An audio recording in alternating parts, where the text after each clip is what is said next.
Hello everyone and welcome back to the Defense and Technology channel. The MIM-104 Patriot is a surface-to-air missile system, the primary such system used by the United States Army and several allied states. It is manufactured by the U.S. defense contractor Raytheon and derives its name from the radar component of the weapon system. The MPQ-53 at the heart of the system is known as the Phased Array Tracking Radar to Intercept on Target, which is a backronym for Patriot. Starting in 1984, the Patriot system began to replace the Nike Hercules system as the U.S. Army's primary high-to-medium air defense system and the MIM-23 Hawk system as the U.S. Army's medium tactical air defense system. In addition to these roles, Patriot has been given a function in the U.S. Army's anti-ballistic missile system. The system is expected to stay fielded until at least 2040. Patriot uses an advanced aerial interceptor missile and high-performance radar systems. Patriot was developed at Redstone Arsenal in Huntsville, Alabama, which had previously developed the Safeguard ABM system and its component Spartan and hypersonic speed Sprint missiles. The symbol for Patriot is a drawing of a Revolutionary War-era Minuteman. The MIM-104 Patriot has been widely exported. Patriot was one of the first tactical systems in the U.S. Department of Defense to employ lethal autonomy in combat. The system was successfully used against Iraqi missiles in the 2003 Iraq War and has also been used by Saudi and Emirati forces in the Yemen conflict against Houthi missile attacks. The Patriot system achieved its first undisputed shoot-downs of enemy aircraft in the service of the Israeli Air Defense Command. Israeli MIM-104D batteries shot down 2 Hamas UAVs during Operation Protective Edge in August 2014, and in September 2014, an Israeli Patriot battery shot down a Syrian Air Force Sukhoi Su-24 which had penetrated the airspace of the Golan Heights, achieving the system's first shoot-down of a manned enemy aircraft. Introduction. Prior to the Patriot, Raytheon was involved in a number of surface-to-air missile programs, including FAMS, AADS-70 and SAM-D. In 1975, the SAM-D missile successfully engaged a drone at the White Sands Missile Range. In 1976, it was renamed the Patriot Air Defense Missile System. The MIM-104 Patriot combines several new technologies, including the MPQ-53 passive electronically scanned array radar and track-via missile guidance. Full-scale development of the system began in 1976 and it was deployed in 1984. Patriot was used initially as an anti-aircraft system. In 1988, it was upgraded to provide limited capability against tactical ballistic missiles as the PAC-1. The most recent upgrade, called PAC-3, is a nearly total system redesign, intended from the outset to engage and destroy tactical ballistic missiles. Patriot equipment. Soldiers from the 31st Air Defense Artillery Brigade conducting reload from a guided missile transporter. The Patriot system has 4 major operational functions: communications, command and control, radar surveillance, and missile guidance. The 4 functions combine to provide a coordinated, secure, integrated, mobile air defense system. The Patriot system is modular and highly mobile. A battery-sized element can be installed in less than an hour. All components, consisting of the fire control section and launchers, are truck or trailer mounted. The radar set and launchers are mounted on M860 semi-trailers, which are towed by Oshkosh M983 HIMTs. An operator in the Information Coordination Central monitors the actions of the battery via his display. Missile reloading is accomplished using a M985 HEMTT truck with a high-up crane on the back. This crane is larger than the standard Grove cranes found on regular M977 HEMTT and M985 HEMTT cargo body trucks. The truck/crane, called a guided missile transporter, removes spent missile canisters from the launcher and then replaces them with fresh missiles. Because the crane nearly doubles the height of the HEMTT when not stowed, crews informally refer to it as the Scorpion Tail. A standard M977 HEMTT with a regular-sized crane is sometimes referred to as the Large Repair Parts Transporter. The heart of the Patriot battery is the fire control section, consisting of the N/MPQ-53 or -65/65A radar set, the N/MSQ-104 engagement control station, the OE-349 antenna mast group, and the EPP-3 electric power plant. The system's missiles are transported on and launched from the M901 launching station, which can carry up to 4 PAC-2 missiles, M902LS with 16 PAC-3 missiles, or M903LS, which can be configured to carry PAC-2, PAC-3, and MSE/Skyceptor missiles in various combinations. A Patriot battalion is also equipped with the Information Coordination Central, a command station designed to coordinate the launches of a battalion and uplink Patriot to the TIDS or MIDS network. Operator stations, pre-PDB-7. The N/MSQ-104 or N/MSQ-132 engagement control station is the nerve center of the Patriot firing battery, costing approximately $6 million per unit. The ECS consists of a shelter mounted on the bed of an M927 5-ton cargo truck or on the bed of a light-medium tactical vehicle cargo truck. The main subcomponents of the ECS are the weapons control computer, the data link terminal, the UHF communications array, the routing logic radio interface unit, and the 2-person stations that serve as the system's human-machine interface. The ECS is air-conditioned, pressurized, and shielded against electromagnetic pulse or other such electromagnetic interference. The ECS also contains several Syncers radios to facilitate voice communications. The WCC is the main computer within the Patriot system. It is a 24-bit parallel militarized computer with fixed and floating point capability.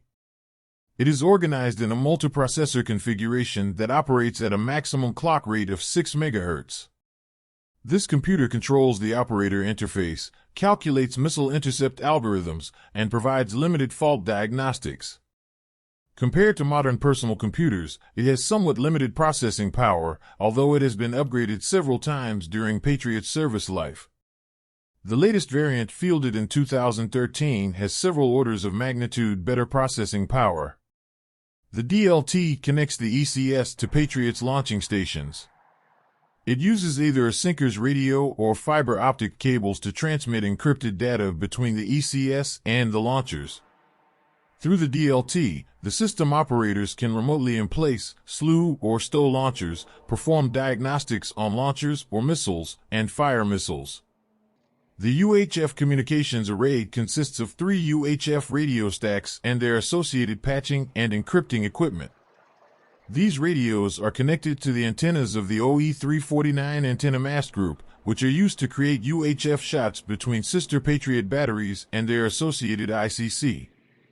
This creates a secure, real-time data network that allows the ICC to centralize control of its subordinate firing batteries. The RLRIU functions as the primary router for all data coming into the ECS. The RLRIU gives a firing battery an address on the battalion data network and sends/receives data from across the battalion. It also translates data coming from the WCC to the DLT, facilitating communication with the launchers. Patriot's crew stations are referred to as Man Station 1 and 3. These are the stations where Patriot operators interface with the system. The man stations consist of a monochrome screen surrounded by various switch indicators. Each man station also has a traditional QWERTY keyboard and isometric stick, a tiny joystick that functions much like a PC mouse. It is through these switch indicators and the Patriot user interface software that the system is operated.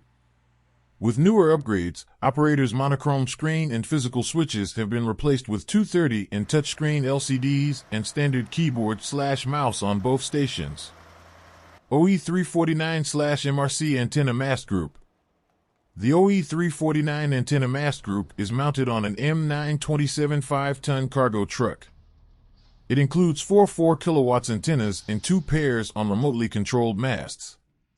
Emplacement of the AMG can have no greater than a 0.5-degree roll and a 10-degree cross roll.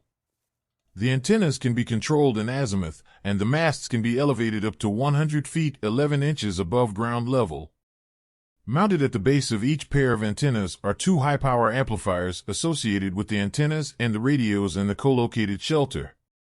It is through these antennas that the ECS and ICC send their respective UHF shots to create the paddle network. The polarity of each shot can be changed by adjusting the feed horn to a vertical or horizontal position.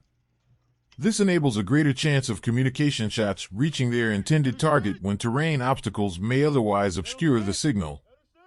EPP-3 Electric Power Plant Vehicle of JSDF. The EPP-3 Diesel Electric Power Plant is the power source for the ECS and radar. The EPP consists of two 150 kilowatt diesel engines with 400 Hz, three-phase generators that are interconnected through the power distribution unit.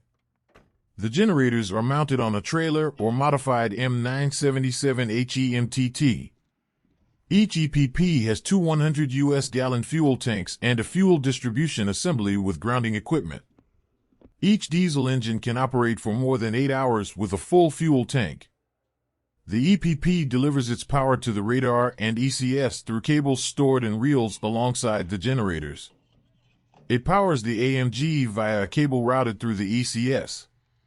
M901/902/903 Launching Station. M901, Pack 2, and M902, Pack 3 launching stations. The M90X launching stations are remotely operated, self-contained units. The ECS controls operation of the launchers through each launcher's DLT via fiber optic or VHF data link. Integral leveling equipment permits emplacement on slopes of up to 10 degrees. Each launcher is trainable in azimuth and elevates to a fixed, elevated launch position.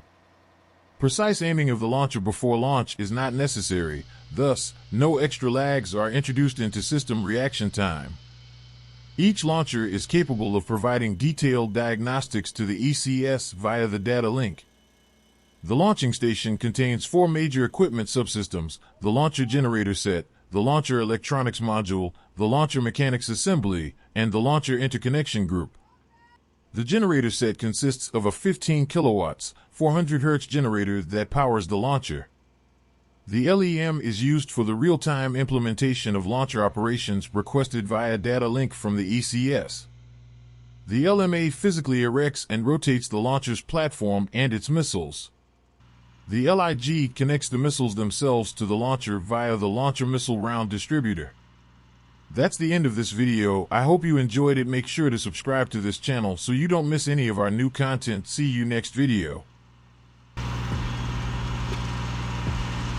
Wir sind im Bereich der NATO-integrierten Luftverteidigung eingesetzt, das heißt unter NATO-Kommando hier, und stellen sicher, dass die Integrität des slowakischen Luftraums nicht gefährdet wird, dass wir sehen können, wenn sich hier jemand reinbewegen soll in diesen Luftraum, der hier nichts verloren hat oder nichts zu suchen hat, dass wir also sicherstellen, dass der Luftraum über der Slowakei sicher ist. Das Patriot-System wird genutzt für den Schutz eigener Truppe, für den Schutz von Bevölkerung, für den Schutz von Städten, von kritischer Infrastruktur. Das können Werftanlagen sein, das können Atomkraftwerke sein. Darüber breiten wir mit dem Patriot-System eine Schutzglocke drüber aus und stellen sicher, dass dort keine unerlaubten Flugzeuge, Raketen dieses Schutzobjekt gefährden und stellen somit die Sicherheit am Boden für diese Truppe, für dieses Objekt sicher. Ja, das Patriot-System ist ein reines Defensivsystem. Das heißt, wir können uns nur gegen anfliegende Bedrohungen damit schützen. Das heißt, ich habe keine Möglichkeit, mit einer Patriot-Missile einen Gegner anzugreifen, sondern das ist ein System, was ausschließlich dafür gebaut ist, defensiv zu wirken. Das heißt, wir können damit einen Raum schützen, wir können Truppe schützen, wir können eine Stadt schützen. Reines defensives System, was wirklich nur gegen anfliegende Bedrohungen eingesetzt werden kann. Ich habe gar keine Möglichkeit, es offensiv einzusetzen. Operators bedienen het wapensysteem, vuren de missiles af richting het doel.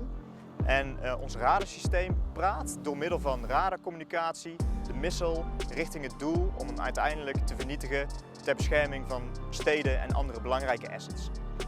Het wapensysteem is zo effectief omdat onze radar zeer specialistisch is en daardoor ook zeer adequaat en heel nauwkeurig zijn doelen richting het uiteindelijke Doel kan leiden.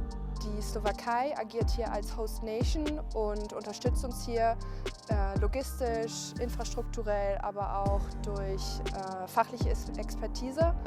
Die Deutschen sind hier als Lead Nation, stellen einen Teil des Waffensystems und die Niederländer sind ebenfalls hier mit einer Unit und stellen ebenfalls einen Teil ihres Waffensystems. Die multinationale Zusammenarbeit ist wichtig, weil wir natürlich als NATO-Mitglieder nach außen ein starkes Bild darstellen, hier an der NATO-Ostflanke, als auch durch die verschiedenen Expertisen, die jede Nation in diesen Einsatz mit einbringt.